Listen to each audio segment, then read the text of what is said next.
Hey y'all, welcome to I Got a Story to Tell. I'm your host, Niambi Kiesha, holistic wellness practitioner, hoodoo spiritist, and Bronx native. And during our time together, I will share some of my musings on all things life, spirit, plants, and parenting. So get comfortable and let's dive right in. Hey y'all, welcome back, welcome back to another week of the I Got a Story to Tell podcast. I'm your host, Niambi Kiesha, and I am excited. Mm, well, excited might not really be the word. I'm looking forward to today's episode. I am looking forward to sharing. All that has been transpiring over these past couple of weeks. We have not had an episode maybe in about 2 weeks, truth be told. And the topic or the subject for this episode is lessons from the eclipse. So we are in the throes of eclipse season. Eclipse season comes every 6 months, and eclipse season is um, the time of year. It is an astrological event as well as an astronomical event. So I may have shared, but astrology and astronomy are two different things. And there are sometimes when astronomical events of astronomy, events of the placement of the stars and the constellations and all of that, what's going on in the sky, that's astronomy. Astrology is the study, belief, practice of what's going on in the cosmos, added to that the zodiac with the belief that as above, so below. So astronomy is more like a science. It is the science of what is going on above. Astrology is a belief. It is a belief. Belief is the best word. It is a belief system that there are things that are happening in the cosmos that can give us insight, guidance, pathways along our journey. So, when we talk about eclipses, and I have some notes here because I want to just share sort of like informationally what an eclipse is, and then I'll give it to you guys just like in my own personal language. So, there are two types of eclipses. Actually, before we get there, baseline definition for an eclipse. An eclipse is when one astronomical object, that means an object in the sky, the sun, the moon, the planets, the stars. One astronomical object obscures or covers another astronomical object. Now, that obscuring or obscurity, the covering can be by physical object, Earth coming in between the sun and the moon and blocking, or it could be by shadow, right? And so that's where we get into like full eclipse, partial eclipse, so forth and so on. But the baseline definition is one astronomical object obscures another, right? And then there are two types. So there's a solar eclipse, and with a solar eclipse, the moon blocks the sun. So that means that the moon passes between the sun and the earth. So from earth, when we have a solar eclipse, it means that our view of the sun, us on earth, our view of the sun gets blocked as the moon passes. Okay? A lunar eclipse is the earth blocking the sun's light from the moon. So, what a lunar eclipse means is the earth passes between the sun and the moon. Okay? So, I wanted to offer that because the blocking of the light, the obscuring by another body astronomically is what ties into the power that we view eclipses with astrologically. So when it comes to astrology, when it comes to the belief, right? The sun represents our conscious awareness. The sun represents our not, it doesn't represent our physical beings. Let me be careful with that because there are other things that represent our physical beings. But the sun represents how we see ourselves, what we identify as, how we envision ourselves moving through the world, right? The sun is your conscious awareness. What is at the forefront of your mind? I am Niambi. I am mother. I am child. I am executive director. I am yoga instructor, right? That's the sun. I'm talking about in astrology. The moon represents our subconscious. The moon represents our shadow. The moon represents the conversations that we have about ourselves, with ourselves, and that we might not verbalize out loud. The moon represented for me for a long time feelings of not enoughness. The moon was the narrative that I played in the back of my mind about being too much or being not enough or not being able to find my way or will I ever get this right, waiting for the other shoe to drop when life is perfectly fine, right? Those are not the things that prior now in the state of being that I am currently, yes, those things come out of my mouth now because I'm aware, right? And we hear all these little analogies, right, as we move through life. But I am aware that those things can only continue to thrive if I allow them to stay in the darkness, right? As soon as I pull the blanket back and I shine a light on a thing, it scurries, right? The thought that came to my mind is like scurrying like cockroaches. Because there are certain things, certain low vibrational things, certain things that don't serve us that thrive in the darkness.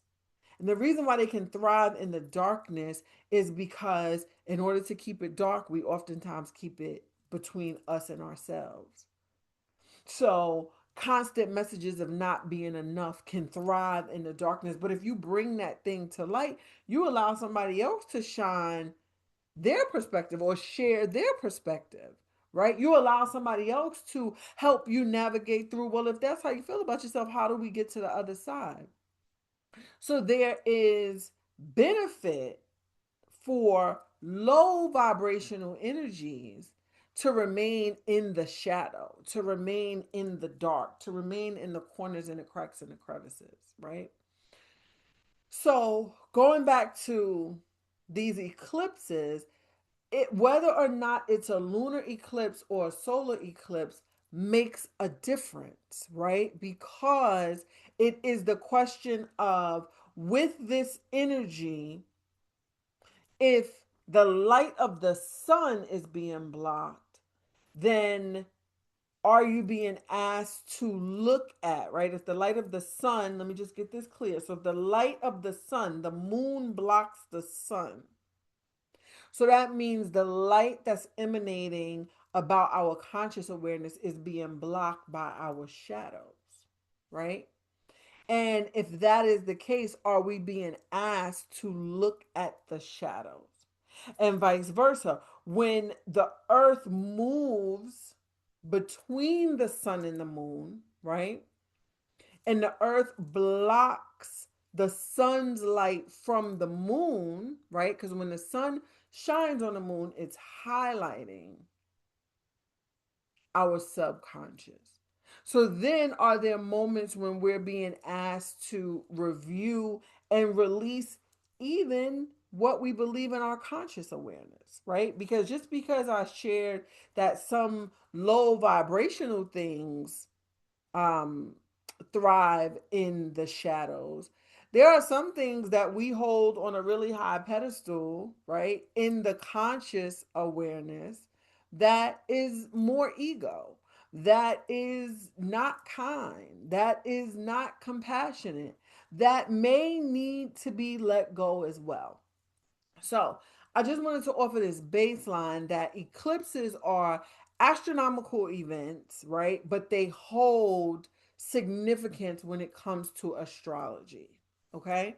And so last Sunday, September 7th, we had a lunar eclipse in Virgo. Now, the last two episodes, definitely the last episode, I talked more in depth about Virgo, about being able to find out where it is in your chart. So if you're interested in any of that, you could go back one episode.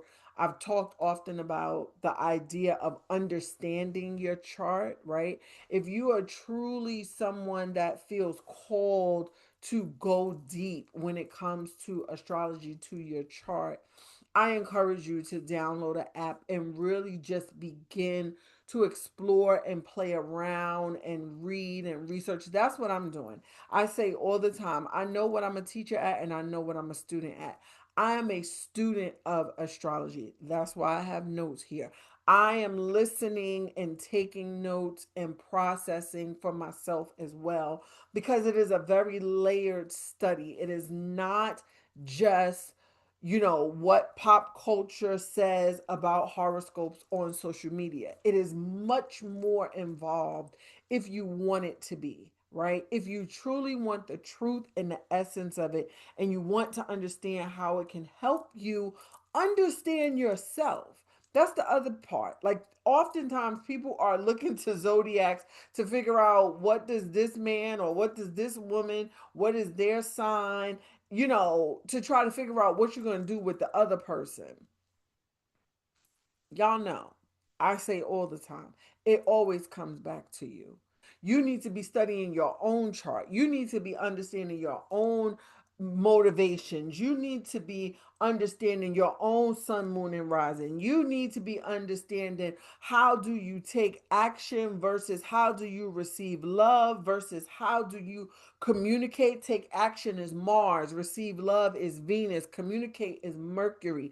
So that's what I'm saying. It is very involved and much more depth than just what is such and such horoscope, right? So, eclipse season comes every 6 months.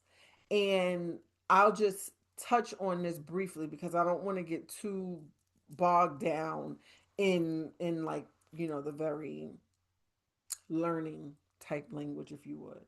But eclipse season comes when the moon phase coincides with the north and the south node. So I'm going to say that again. I'm not going to break it down. If you want more information, Google eclipse season, north node, south node. You can find everything you need there.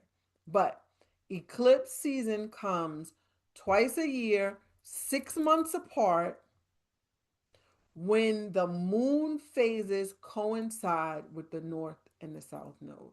So we are right now in the second eclipse season of 2025. What that also means is you can look back to March of 2025 because that was when the first eclipse season happened and see if you see any common themes. See if there was anything that got started in March that is continuing to play out in this second eclipse season. You can look back and see where the lines and the threads are. The other thing about eclipse season is it coincides with the full moon and the new moon. And so I often share full moon energy can be felt 2 days before and 2 days after a full moon. So if a full moon is on a Friday, you might start feeling some electrical energy, restlessness, just feeling wired, depending on whatever's going on for you with that full moon. But if the full moon is on Friday, you may feel that from Wednesday to Friday and then Friday to Sunday, right? That's a standard full moon. 2 days before, 2 days after. Because the eclipse energy is so powerful with the configuration of the sun, moon, earth, eclipse energy can be felt 1 week before and 1 week after the actual eclipse.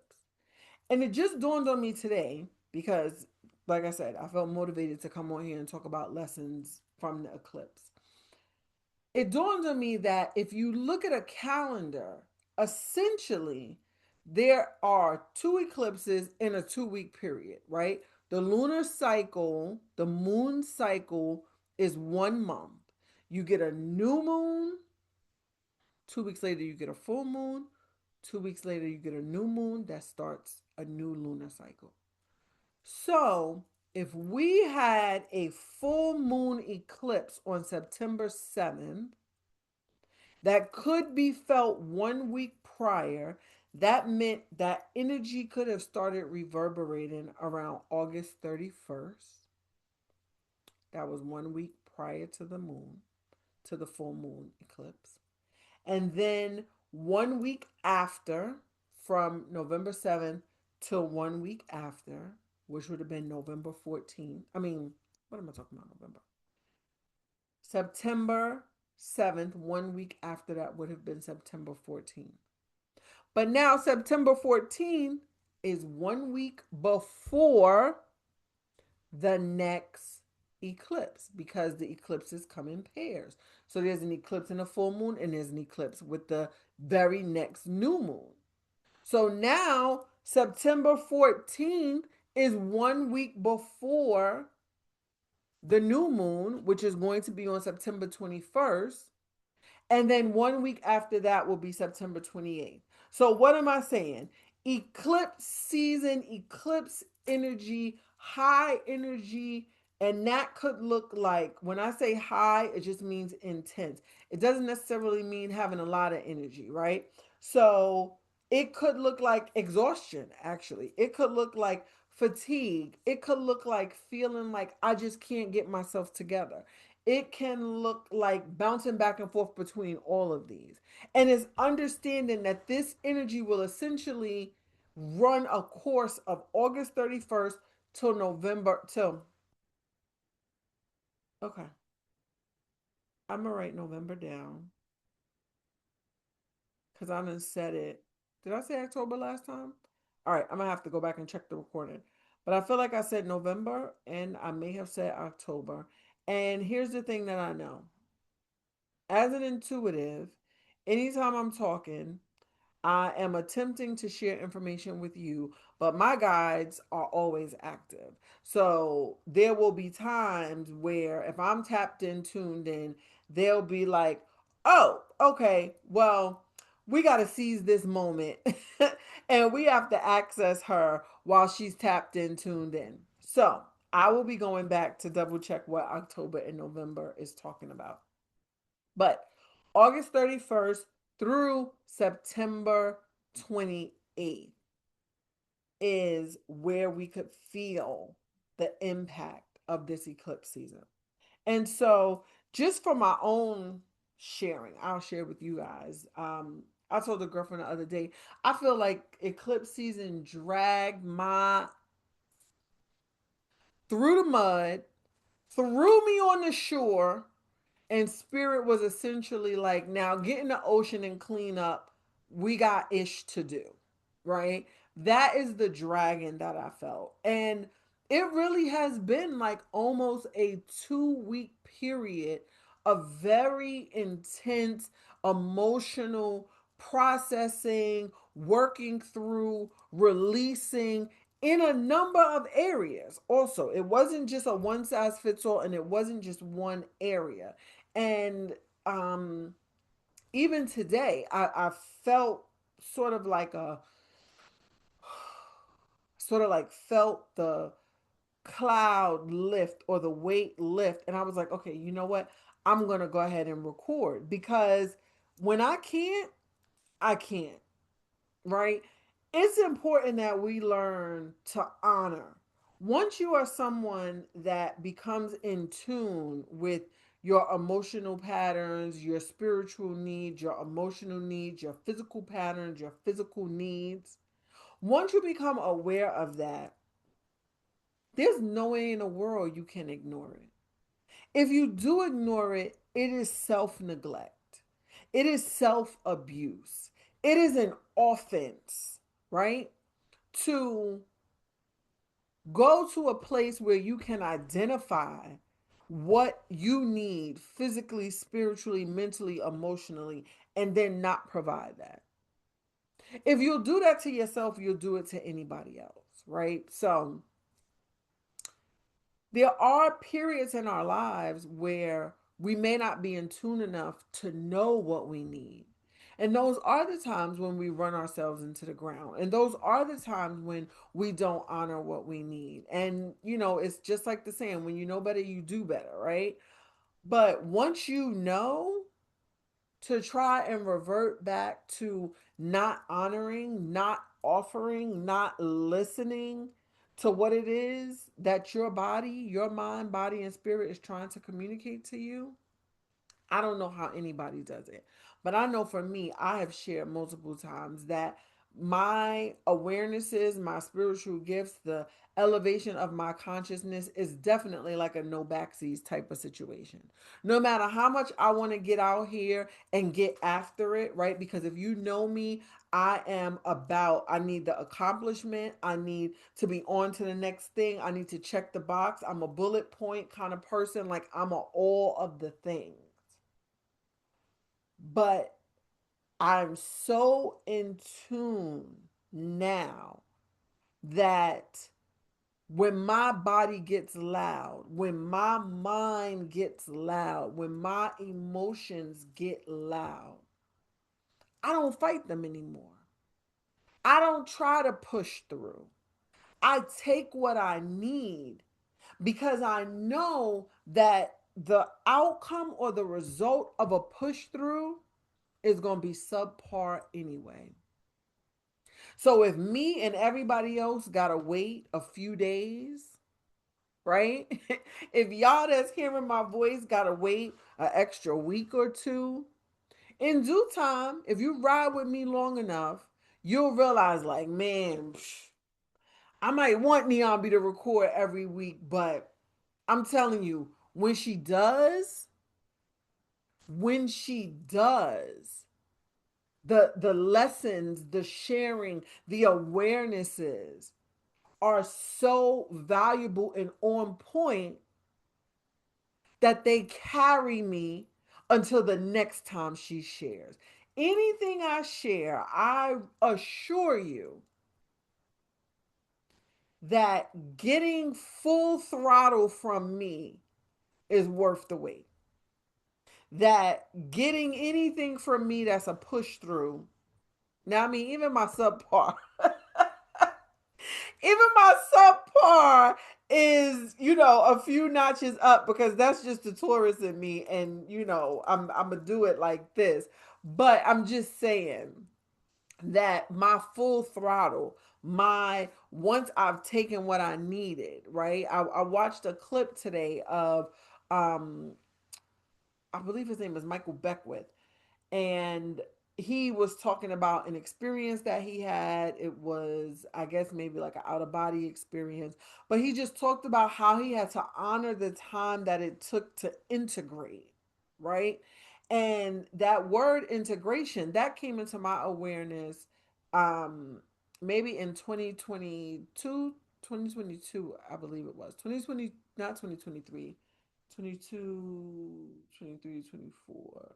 Yeah, it might have been around 22, 23 when I went to a conference, and there was just so much information, there was so many experience, there was so much that I left there with, that when I got back here, my human self wanted to figure out, all right, what do we do next? How do we do this? How do we apply this? How do we, but my spiritual self was like, sit down,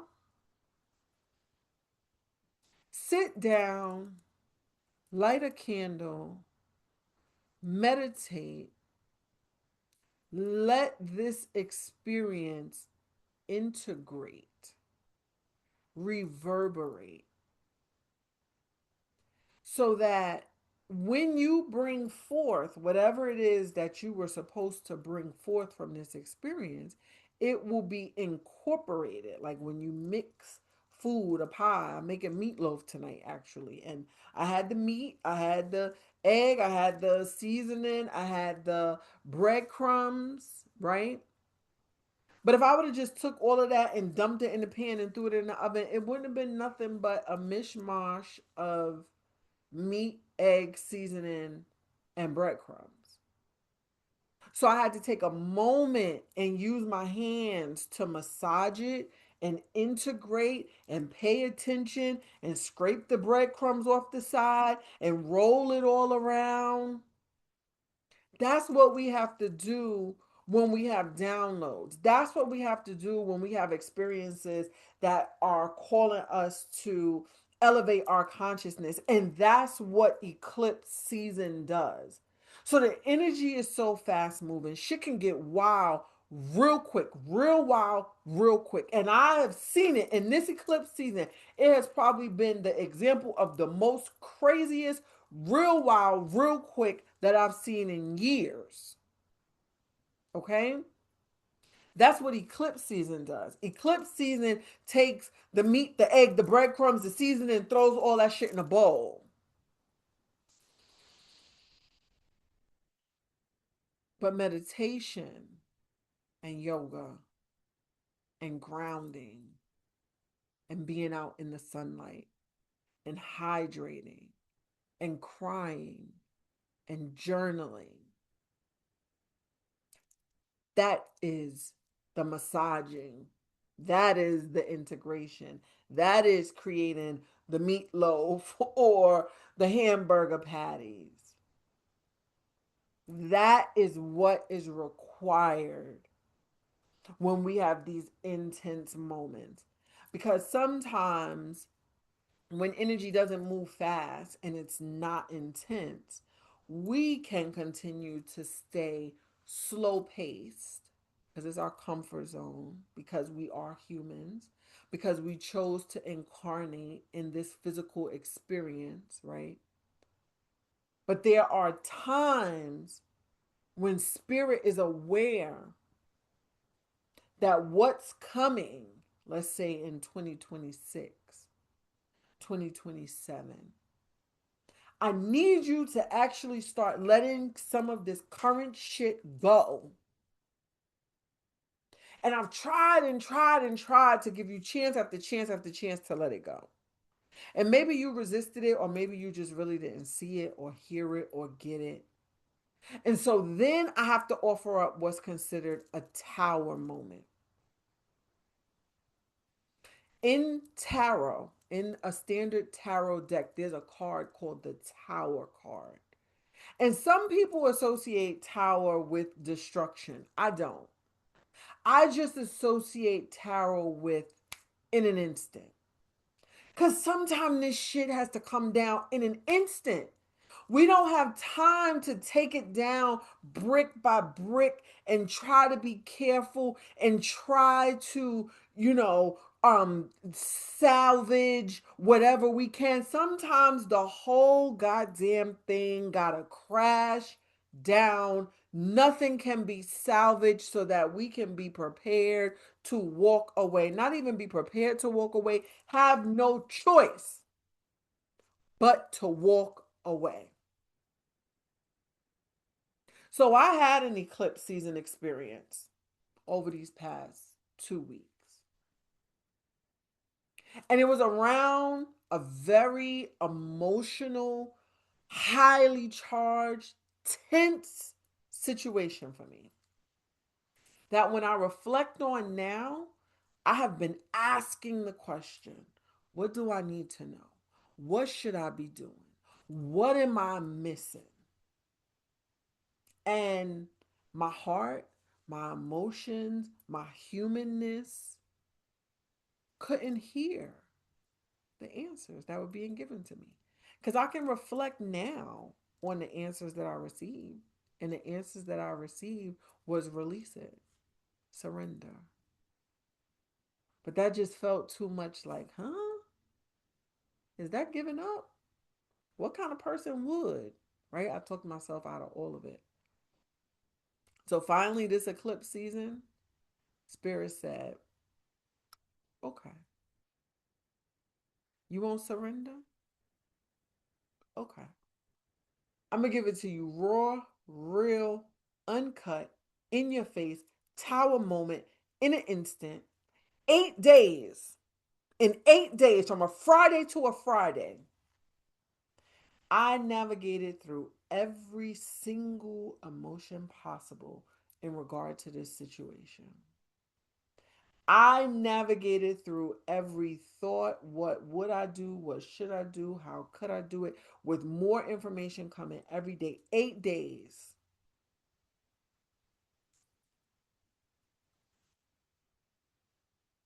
I got a message that I could no longer refuse, refute, try to hold on to. But it was so jarring that I'm still not 100% clear what I'm supposed to do with it. And that's the integration part. So all this shit happened in eclipse season. We're still in eclipse season though, because the second eclipse is coming September 21st. So I'm still on the lookout, like, okay, well, what's the last little bit of this, or what's the piece, or what else is coming, right? But I'm clear that I got the answer. That I'll never have to ask the same question about this situation again. And that if I do, it is because I'm trying to hold on to a different answer. So now I just have to integrate. I have to massage. I have to figure out how I move on the other side of receiving this information. How do I make decisions on the other side of receiving this information? How do I find joy on the other side of receiving this information? So it's two components to eclipse season. Because eclipse season is fast moving, high energy. It can eclipse things out of your life. It can also eclipse things in. There could be things that you have been asking for, asking for, asking for, that you see no clear path to get to. And it drops in your lap during eclipse season. And in those instances, that's where I talk about preparation. Anytime you're asking for something, your second question to yourself needs to be, could I handle it if it came tomorrow? If I'm asking for all this money, am I financially responsible? Could I handle it if it came tomorrow? If I'm asking for a partner, have I done my due diligence and worked through all of everything that I need to work through in order to be a partner to the partner that I'm asking for if they came tomorrow? If I'm asking for a house, do I know what I need to do? Do I have my resources in place? Do I know how to maintain a home, or how to mow a lawn, or how to repair this, that, and the third? So if the house came tomorrow, would I be able to keep it up, or would it be in shambles? Anytime you ask for something, you need to be preparing to manage and maintain it, because it can come in the blink of an eye. Eclipse season kind of energy. And what you don't want is to get something this eclipse season and it be gone 6 months later because you asked for something that you couldn't manage. You asked for something that you did not prepare for. And the other piece to eclipse season is understanding that preparation is not on our time. That's why you need to prepare for it right now, because what you think might take you 10 years, spirit could give you in 2. So if you think you got 10 years to prepare, and it comes in too, what do you do then? Right? So again, eclipse season comes twice a year. And I mentioned loosely that it's tied to the nodes. The one thing I'll say about the nodes, and then this is where I'm saying just go on and Google it because I told y'all I'm a student of astrology and I don't want to jack it up. However, there's a north node and a south node. They are spaces in the sky, in the cosmos. They're not planets, they're not actual astronomical objects, they are just locations. And so the north node is, you hear when people say my north star. The north node is the direction that you are headed in this lifetime. The thing that spirit feels you need to learn, do, accomplish, achieve, master in this lifetime. And your south node is the thing that you need to release, let go of in this lifetime in order to achieve what is for you in the north node. And so I will just say this eclipse season is a south node eclipse. It was a south node eclipse that we had. And so that means release. It means not calling more in, not trying to manifest. It just means focusing on how do I let this go? How do I release? How do I release limited beliefs? How do I release the story and narrative that I've told myself about whether or not I'm good enough, about abundance, about money, about how I make a living, right? Not even, I don't even want to say about a job, even about how I make a living, because maybe I thought the only way to make a living was to have a 9 to 5 job. And maybe I'm thinking outside of that, or vice versa. Maybe up until this point, I have been a hardcore entrepreneur. And now I would like a job working for someone else. And sometimes we get this messaging of like, don't work for anybody else. All you're doing is work to build their dreams. I don't subscribe to that. I believe that there are people that are intended to be entrepreneurs and people that are intended to have jobs. And I don't think there's anything wrong with lending your support to somebody else's dream. That's another issue that we have in society right now. Like, it doesn't always have to be my dream, my dream, my dream, my dream. I have no problem lending my support to help build someone else's dream, and also acknowledging that that may be where I'm at in this season, and maybe in the next season I get the entrepreneur bug and maybe I just want to focus on my dreams, or vice versa. But those lessons and those ideas and those shifts, they come from inside of you. I mentioned the Tower card in tarot, and I was thinking to myself earlier today, because I usually do a pull each morning, and I went to do the poll this morning, and I was about to ask a certain type of question, and I just had the thought, like, the cards never tell me anything. They just reveal to me what's already inside of me. And that's important to know, that we have everything that we need. Spirit has provided. And at least maybe 2 episodes ago, I talked about desire and how the fact that I believe if I have the desire, it's because there is a future version of me somewhere else living out the dream. So I need to get the desire to bring the dream to pass. Right? And so it's just that reminder that whatever tools we may use, whether it's tarot cards, whatever other forms of divination, if it is, again, meditation, yoga, all of that is really to give us the opportunity to silence some of the noise and chaos and confusion that inundates us in this world that we live in. The other part of what I've experienced during this eclipse season is being inundated with noise. And I have to catch myself, because it's easy to then respond on that same frequency. And I have to remind myself about the power of my words and what frequency I respond on before I call some shit into my life that I ain't have no intentions of calling into my life, but I just got so caught up and swept away in the conversations, complaining and nagging, reiterating, reaffirming negative outcomes. I refuse that. And I'm the only one that could check myself. And I had to check myself a couple of times this week. When I was ready to reiterate negative outcomes, I had to tell myself to close my mouth. I had to tell myself to say, what do you intend to get out of this? You just need to vent? Okay. You got one last vent. One last vent. That's how my spirit talks to me. My spirit is like, all right, I'm going to give you that. But after this one, shut up about it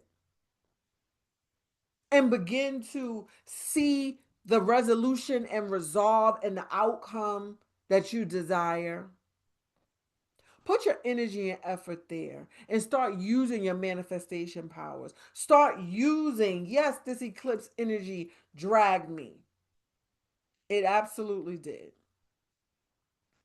But it's also such a powerful energy that I get to decide if I stay laying on the shore covered in mud, or do I get in the ocean and use the elements and wash off and rinse off and take some deep breaths and get everybody else's stuff off of me and begin visualizing and manifesting what I intend to bring to pass.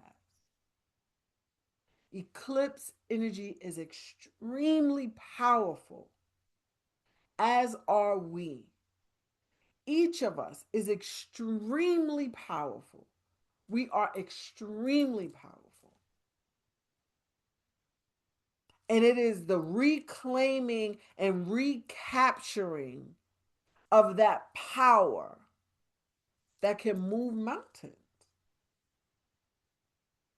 There's this clip of, who was it? I think, was it Barry White? That he was on the Arsenio Hall show. And I guess prior to him coming on the Arsenio Hall show, if you're too young that you don't know who Arsenio Hall is, just go Google it, because y'all do a good job of making me feel like a freaking ancient artifact. But Barry White, and if you don't know who Barry White is, Google him too. But Barry White was on the Arsenio Hall show, and I guess prior to the Arsenio Hall show, he must have did an interview and said something about that he's a god. And then he started getting all this backlash, and then he goes on the Arsenio Hall show, and Arsenio Hall brings it up. And so he basically doubled down on it. Like, yeah, I am. And I meant it when I said it. I think Arsenio Hall said something like, I think people were a little confused when you made that comment. That's why you got all the backlash. And Barry White was basically like, I meant what I said. Because the reclaiming of the power is how mountains get moved.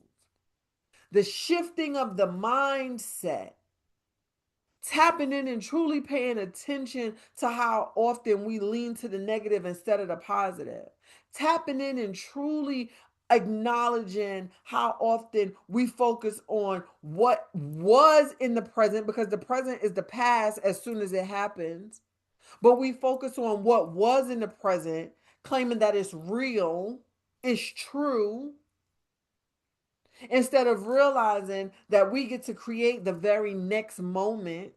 And that's real and true too. So we are gods. Everything, if you sit in a church, everything that you would pray to God for, everything that you would ask of God, you have the ability and capability to shift your mind there.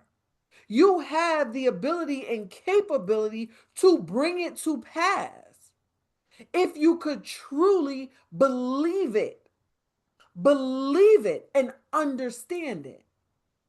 But we when we talk about different quotes and things, right? You can't talk out of both sides of your mouth.